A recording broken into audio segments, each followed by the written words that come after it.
Sechet Nedarim, Daf, Mem Vav Amud Aleph, à la 6e ligne au début du Daf, Aya Echad Minashuk, Mudar, Be'echad Mehem Ana. On était au bout de la Mishnah, dans laquelle on avait vu la marloquette entre Rabbi Eliezer ben Yaakov et Chachamim, au sujet de deux associés qui n'avaient pas le droit de profiter l'un de l'autre, ils étaient Mudar Ana l'un de l'autre. Est-ce qu'ils ont le droit de rentrer dans le champ, dans la cour sur laquelle ils sont associés ou pas? Chachamim les interdisaient. Et Rabbi Eliezer ben Yaakov, il permettait, il considérait que chacun des associés, quand il rentre pas dans la propriété de son associé, il rentre dans sa propre propriété. Et la Mishnah continue, elle dit qu'est-ce qui se passe? Echad minashuk, mudar ve'echad mehem ana. Si c'était une tierce personne, que cette personne-là, elle était interdite de profiter de l'un des deux associés. Est-ce qu'il pourra rentrer ou pas? Agmara a dit, Loïkanes lachater, d'après Chachamim, d'après Tanakama, Loïkanes lachater, il n'aura pas le droit aussi de rentrer dans la cour, parce que quand il rentre dans la propriété des deux associés. Et ça comprend aussi l'associé sur lequel il n'a pas le droit de profiter de lui. Rabbi Eliezer ben Yaakov, selon sa propre chita, il va dire, il pourra lui dire, je rentre dans la part de l'associé duquel j'ai le droit de profiter, et pas dans ta part sur laquelle que j'ai pas le droit de profiter. Et donc, Rabbi Eliezer ben Yaakov, selon sa propre chita, que chacun il peut dire, je rentre chez moi, je rentre pas chez l'associé. Et donc, la même chose ici aussi, si c'est une tierce personne, elle pourrait dire, je rentre dans la part de l'associé duquel j'ai le droit de profiter, et pas dans la part de l'associé duquel je n'ai pas le droit de profiter. Une personne qui n'a pas le droit de profiter de son ami, et son ami, lui, il était propriétaire d'un banc public ou bien d'un pressoir qui était loué dans la ville. Donc c'est lui le propriétaire, il les loue à quelqu'un, ce bain ou ce pressoir, et maintenant la personne dans la ville, elle veut profiter donc du bain ou bien des raisins et du vin qui est pressé dans ce pressoir. Est-ce qu'il a le droit de profiter ou pas? Alors Mishnah dit ça dépend. Si le propriétaire en question, donc c'est la personne de laquelle il n'a pas le droit de profiter. Si le propriétaire, bien qu'il a loué son bain ou son pressoir, il a encore une certaine shaykhout à son pressoir ou à son bain. C'est-à-dire il touche une partie des revenus. Dans un cas, il touche une partie des revenus, alors là, c'est considéré quand je rentre dans son bain, que je profite de lui. Parce que la preuve, c'est qu'il touche les revenus de ce bain. Ça veut dire qu'il a encore un rapport avec ce bain. Et dans ce cas-là, je n'aurai pas le droit de profiter. Mais s'il ne touche rien de ce bain ou de ce pressoir, ça veut dire qu'en fait, il a entièrement loué à une autre personne. Et moi, quand je rentre dans le bain, je profite de son locataire, pas du propriétaire. Et donc, dans ce cas-là, ça serait permis. Alors, le Chavero, Kunam le Betra Shani Nichnas, le Betra Shani Lokea.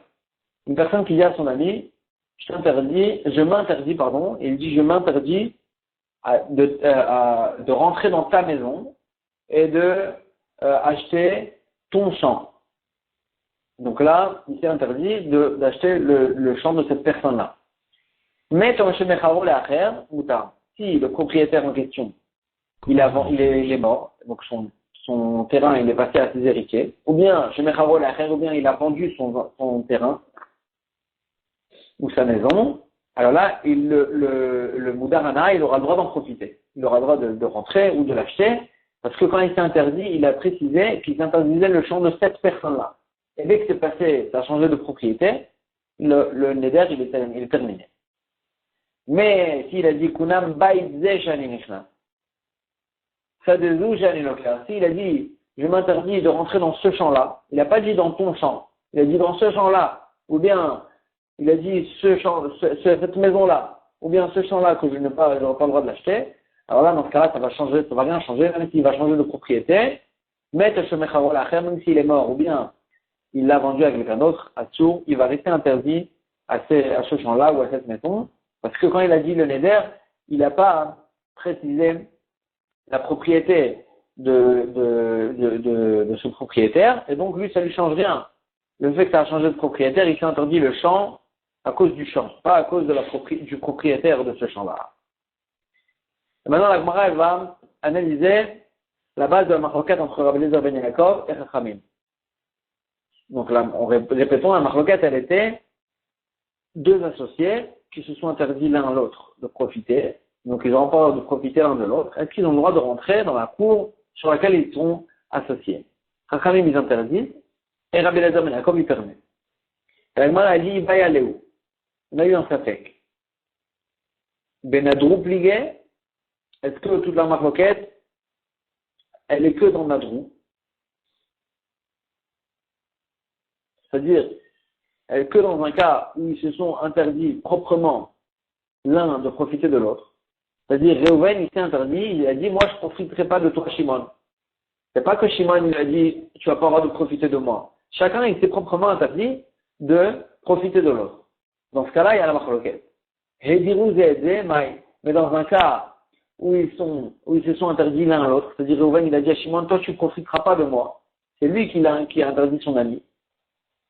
Maï, est-ce que dans ce cas-là aussi, ils seront en marloquette? La Gemara, elle explique. Ni Amrinan, est-ce qu'on dit Benadrou ou dépligué? C'est que dans un cas où ils se sont proprement interdits l'un à l'autre. Et là, on a la marloquette entre Rabbi Eliezer ben Yaakov et Chachamim. Que Chachamim, ils disent, puisque ils se sont interdits proprement, donc la personne qui a fait un éder, elle s'est interdite de profiter, alors là, on l'a puni, cette personne-là, pourquoi tu fais un éder tellement grave, tu n'auras pas le droit de rentrer d'après les Chachamim dans le champ. Et donc là, Chachamim, ils interdisent. Aval ve'edirou ze'ezeh, modou les Rabbanamel, quand ils se sont interdits l'un à l'autre, donc Réhouven, il est interdit à Shimon de profiter de lui. Shimon, il n'est pas fautif. Il n'a rien fait de mal, il n'a pas fait de néder. C'est Réhouven qui lui a interdit de profiter. Est-ce que, peut-être que dans ce cas-là, modou les Rabbanan et Rabbi Eliezer ben Yaakov, Chachamim, ils sont d'accord avec Rabbi Eliezer ben Yaakov, qu'ils ont le droit de rentrer dans le champ de Chianousim d'amour, parce qu'ils n'ont rien fait de mal. Ils sont Anoussim. Chacun, il est forcé à ne pas profiter de l'autre. C'est pas qu'il s'est proprement interdit. C'est que l'autre, il lui a interdit de profiter de lui. Donc peut-être que dans ce cas-là, Chachamim, ils sont d'accord avec Rabbi Eliezer ben Yaakov, qu'ils sont, qu'ils auront le droit de profiter l'un de l'autre. Ou bien, ou bien peut-être que Chachamim, c'est pas un lien de punition.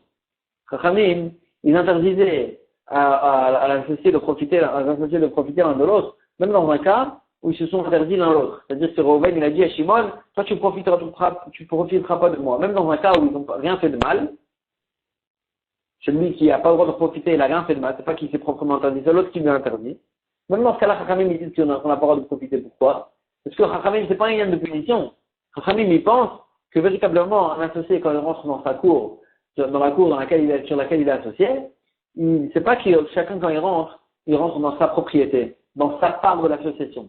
Chachamim, il considère que chacun, même l'associé, quand il rentre dans sa part et dans la part aussi de son associé. Il considère pas Brera. Ils disent pas que chacun, quand il fait un pas, il s'avère rétroactivement, quand ils ont fait, au départ, ils ont acheté le champ, alors là, c'était sa part de l'association, ce pas-là, au moment où il le fait, et à l'endroit où il le fait, c'était sa part de l'association. Chachamim ne pense pas comme ça. Chachamim, il pense qu'au départ, quand ils se sont associés toute la cour, pour tous les moments, qu'elle va appartenir à tout le monde, aux deux associés. Et donc, chacun des deux associés, quand il profite de sa part et de la part aussi de son associé. C'est pour ça que Chachamim les interdit. Et donc, c'est pas un lien de punition. C'est un lien que véritablement il considère qu'un associé profite de l'autre. Et pas qu'il s'avère que quand il marche, il s'avère que à chaque pas, à chaque endroit sur lequel il marche, et alors là, c'était sa part dans l'association dès le départ. Chachamim ne pense pas comme ça. Et donc, c'est pour ça qu'ils interdisent. Et donc, c'est pour ça qu'ils ne font pas la différence qui a fait le neder. Parce que c'est pas un lien de punition, ça ne les intéresse pas. Qui est-ce qui a fait le neder, et même dans un cas où ils se sont interdits l'un l'autre, pas proprement chacun, même dans ce cas-là, Chachamim ne serait pas d'accord. Avec Maradi Tashma. Dans la sépa, on voit que le langage de la Mishnah, que la Mishnah l'emploie, il était interdit de profiter de son ami. Et du lachan Moudar c'est passif. Lui, il était interdit. C'est pas qu'il s'est interdit.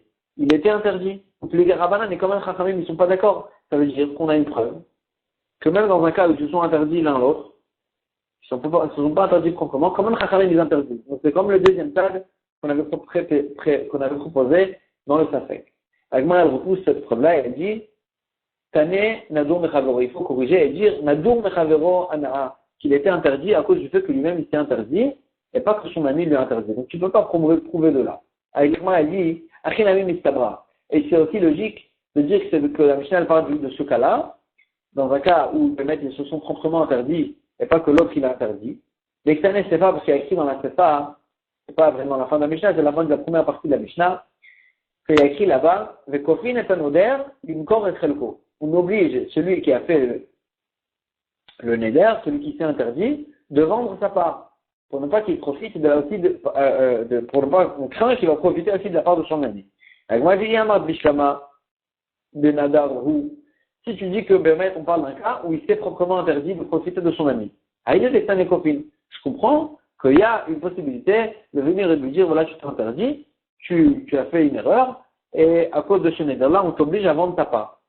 Et là, il y a marre d'adré, mais si tu parles d'un cas où c'est son ami qui lui a interdit de profiter de lui, Amaï Kofinoto, comment tu peux l'obliger à vendre sa part? À cause que son ami lui a interdit, à cause du fait que son ami lui a interdit, il lui a rien fait de mal, Alina Tanis, lui, il est forcé à cette interdiction, à ce neder-là. Il n'est pas fautif. Et donc tu peux pas venir lui dire, ton ami il t'a interdit de profiter, ton associé t'a interdit de profiter de lui, alors vends ta part. Tu ne peux pas l'obliger à une chose pareille. Donc c'est obligé que la Mishnah elle parle d'un cas où de mettre chacun il s'est proprement interdit l'un à l'autre. Et c'est dans ce cas-là qu'il y a la machloket. Amar Rabba, Amar Zeire. Rabba il dit au nom de Zeire, encore une analyse sur la Mishnah. Machloket, Meshiyesh Bakede Chaluka.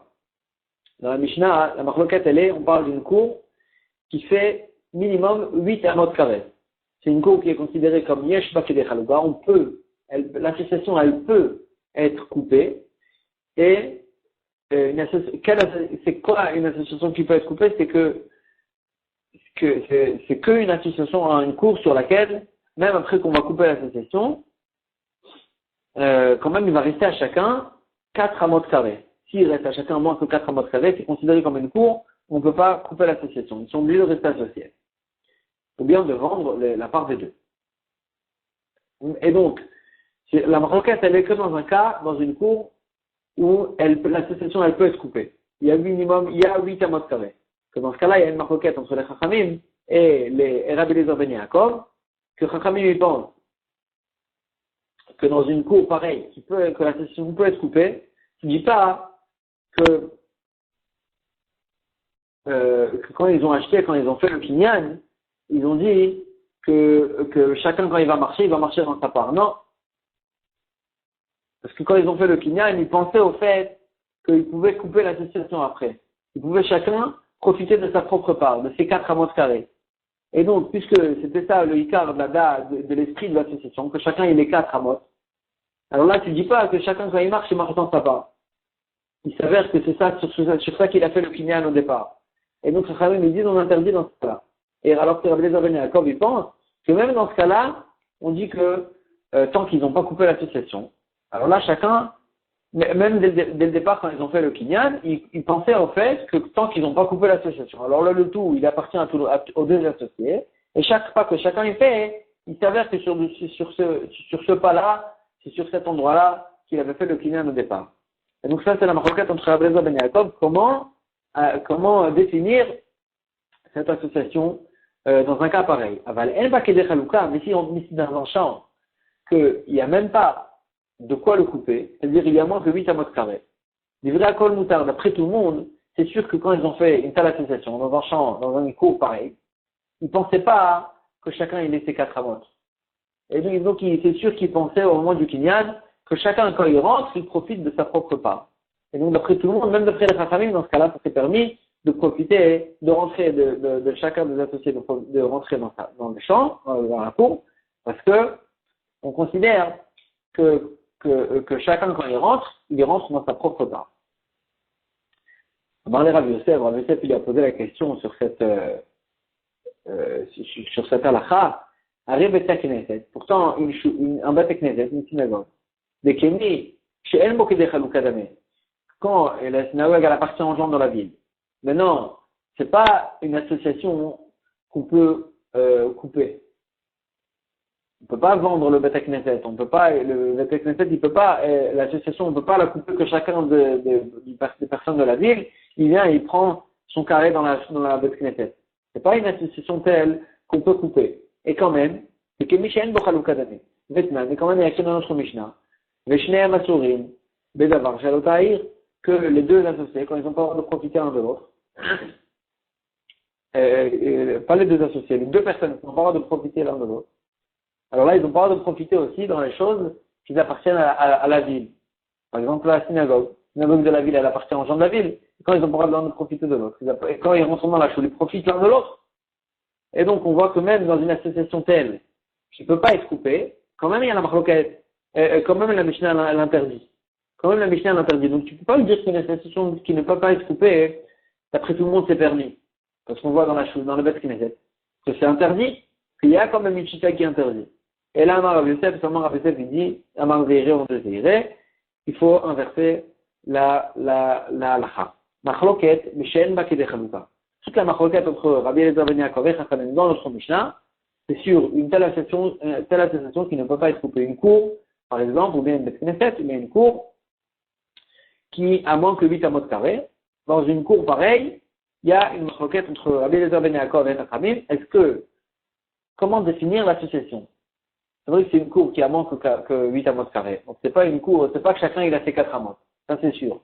Mais maintenant, est-ce que considérer que le mec, ils ont fait un kinyan associé complètement, et que tous les deux associés, tout le champ il appartient aux deux, et que chacun quand il rentre, il profite de sa part et de la part aussi de son ami. Ça c'est la chita de Chachamim. Mais Rabbi Eliezer ben Yaakov il pense que non, chacun quand il rentre, il s'avère que le kinyan sur lequel il a fait au départ dans l'association, c'était sur ce pas-là qu'il est en train de faire maintenant. Ça, c'est Rabbi Eliezer ben Yaakov qui considère ça comme ça. Yesh Brera. Il dit, il s'avère rétroactivement que le kinyan sur lequel il a fait dès le départ, c'était sur le pas qu'il est en train de faire maintenant dans la cour associée. Et donc, ça, c'est Rabbi Eliezer ben Yaakov qui pense comme ça. Mais une cour qu'on peut la couper, dans une cour que l'association peut être coupée. Alors là, quand ils ont fait le kinyan au départ, c'est sûr qu'ils n'ont pas dit que chacun, quand il va faire un pas, ça va lui appartenir à lui. Leur esprit dans le kinyan, il est que chacun, il a 4 amot. Chacun, il a ses 4 amot. Et même quand ils n'ont pas encore fait, même quand ils n'ont pas coupé l'association, leur esprit, il est que chacun, il a sa propre part. Et pas que chacun, quand il fait un pas, ce pas-là, il lui appartient. Avaliash Bakede Chalouka, du Brakol à jour. Et donc, c'est pour ça que si c'est une cour, qu'il y a assez dans cette cour-là pour être coupé, après tout le monde, c'est interdit. Et même Rabbi Eliezer ben Yaakov, il est d'accord dans ce cas-là, c'est interdit. Et donc, c'est pour ça aussi que dans la Beth Knesset, puisque c'est considéré comme, excusez-moi, c'est pour ça que dans la Beth Knesset, c'est considéré comme En Bakede Chalouka, ça va dépendre de la marloquette entre Rabbi Eliezer ben Yaakov et Chachamim, et la Mishnah dans laquelle on a vu qu'ils n'ont pas le droit de profiter de la chose, quand ils n'ont pas le droit de profiter l'un de l'autre, c'est parce que ça va d'après la vie des Chachamim. Amar Ravuna, il dit, Alakha ki Rabbi Eliezer ben Yaakov, et Chen Rama Rabbi Elazar, Alakha ki Rabbi Eliezer ben Yaakov, donc Alakha est comme Rabbi Eliezer ben Yaakov, que deux associés qui n'ont pas le droit de profiter l'un de l'autre, ils ont quand même le droit de rentrer dans le champ sur lequel ils sont associés. Amudar Ana Mechavero, et Shofet Amechat, on avait vu dans la fin de la Mishnah, c'est une personne qui n'a pas le droit de profiter de son ami. Mais son ami, il était propriétaire d'un banc public ou d'un pressoir dans la ville.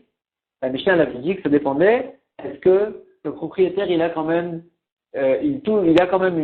touche quelque chose de ce bain et de ce pressoir qu'il loue dans cette ville-là. La Gemara a dit, mais combien c'est considéré quand il gagne qu'il a une fichiatade, il a une certaine une saisition dans ce bain-là, et que ça va interdire l'autre personne de profiter de lui. Amar Rav Nachman, il dit, le mersa, le shalish ou le rajia. S'il gagne la moitié, ou bien le tiers, ou bien même le quart des revenus de ce bain-là, le propriétaire, s'il gagne même le quart des revenus de ce bain-là, c'est considéré comme s'il a une saisition dans ce bain-là, et l'autre, quand il rentre dans ce bain, il profite de lui, Et donc, il n'aura pas le droit de rentrer là-bas. Aval le bâtir, même s'il gagne moins qu'un quart, c'est pas considéré comme s'il avait une sédition dans ce bain-là. Et donc, l'autre, quand il rentre dans ce bain, il n'est pas considéré comme s'il profite de lui. Abaye Amar, Abaye dit, Afilu le bâtir, même moins qu'un gars, même s'il touche moins qu'un quart des revenus, quand même, s'il touche une partie de revenus, c'est aussi considéré comme s'il a une sédition dans ce bain, et l'autre, il n'aura pas le droit de profiter, parce que quand il rentre, il profite. Il profite même du propriétaire et pas que de celui qui a loué de lui. Et Ridamé est déchargé. Donc ici, la Gemara a dit, si c'est comme ça, dans quel cas c'est permis? C'est Mekabel Betarka. C'est que dans un cas où le propriétaire, il reçoit une somme par an, fixe, pas une partie de revenus. Et donc, si le locataire, il donne au propriétaire, il loue de lui le bain, et il lui paye une somme fixe par an, quels que soient les revenus, lui il dit, moi je te loue le bain, et maintenant le bain il m'appartient à moi, et donc là, dans ce cas-là, la personne qui va pas profiter du propriétaire, il peut rentrer tranquillement dans le bain, parce que il profite pas de lui, il profite de son locataire. Là, ici, il y a une autre girsa du Ran, on va la prendre aussi. Il y a une petite différence. Donc, on reprend 2 points selon la girsa du Ran. Mais combien c'est considéré qu'il va profiter, qu'il saisit, et qu'on va lui interdire. Amar Nachman, le Mertel et Shalif le Rabia. Nachman, il dit quand il touche même un quart des revenus, aval bebeitim l'eau. Mais si le propriétaire, quand il a loué le bain, il sait garder la possibilité de vendre des œufs à l'entrée du bain, alors là, c'est pas considéré comme s'il a une sédition dans le bain. Le bain, il l'a loué complètement à son locataire. Et lui, c'est juste garder la possibilité et le mérite de vraiment pouvoir, le pouvoir de vendre des œufs à la sortie ou à l'entrée du bain. Dans ce cas-là, c'est sûr que le propriétaire, il n'a plus aucune sédition dans le bain. Dans ce cas-là, c'est permis. Abaye Amar, Afilou Bebeiti Maso. Abaye dit, même si le propriétaire, il s'est gardé la possibilité, quand il a loué son bain, de vendre des œufs à l'entrée du bain, dans ce cas-là aussi, ça veut dire qu'il s'est gardé une certaine sédition dans le bain, et là, celui qui a pas le droit de profiter de lui, il n'aura pas le droit de rentrer dans le bain, à cause de cette fissatiade qu'il a le propriétaire. Et la Gemara a dit, Echidamé déchargé, parce que d'après ça, c'est quoi le cas où c'est permis? La Gemara a dit, Mekabel Betaska. Dans un cas où le propriétaire, il reçoit une somme fixe par an, et qu'il ne s'est pas laissé la possibilité même de vendre, il n'a aucune sédition, il a loué complètement le bain, il ne s'est gardé aucun pouvoir, il ne peut même plus vendre les œufs à l'entrée du bain, et donc, dans ce cas-là, c'est que dans ce cas-là que la personne qui n'a pas le droit de profiter de lui, il pourra entrer dans le bain, du fait qu'il ne s'est gardé aucun pouvoir dans le bain, et donc quand il rentre chez lui, il n'a aucun rapport avec le propriétaire, il profite de son locataire, et donc, dans ce cas-là, ce sera permis. On va s'arrêter ici pour aujourd'hui.